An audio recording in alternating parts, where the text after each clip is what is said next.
Ilang araw na lang bago matapos ang campaign period para sa darating na BSKE, nadagdagan pa ang bilang ng mga campaigning violations na naitala ng Commission on Election. Kaugnay nito, nag-issue na ng mga panukalang show cause order at disqualification petitions ang COMELEC kontra sa mga kandidatong lumabag sa nasabing mandato. Ang detalye sa balita ni Mia Layagin.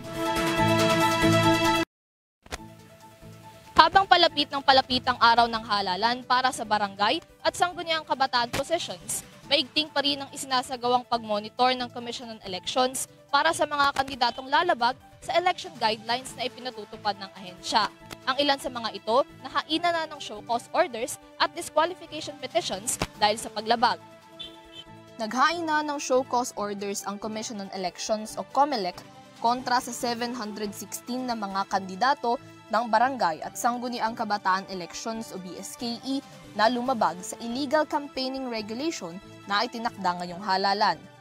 Sa ulat ng komisyon, sinabi ni COMELEC Chairperson George Garcia na 375 sa mga ito ay mga bagong show cause orders mula sa Task Force Anti-EPAL na mga kandidatong nakitaan ng mga paglabag sa illegal campaigning regulations na umiiral ngayon sa bansa.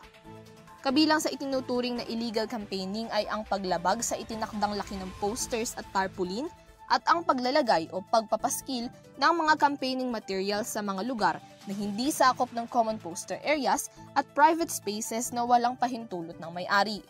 Sa kabuuan, umabot na sa 7,103 show cause orders at 181 disqualification petitions ang naisampa ng COMELEC Task Force para sa mga kandidatong lumabag sa anti-premature campaigning rule ngayong BSKE. Sa kabila nito, sinabi ni Garcia na marami sa mga kandidato ngayong halalan ang sumusunod naman kahit pa mas mahigpit ang mga umiiral na election regulations sa BSKE ngayong taon.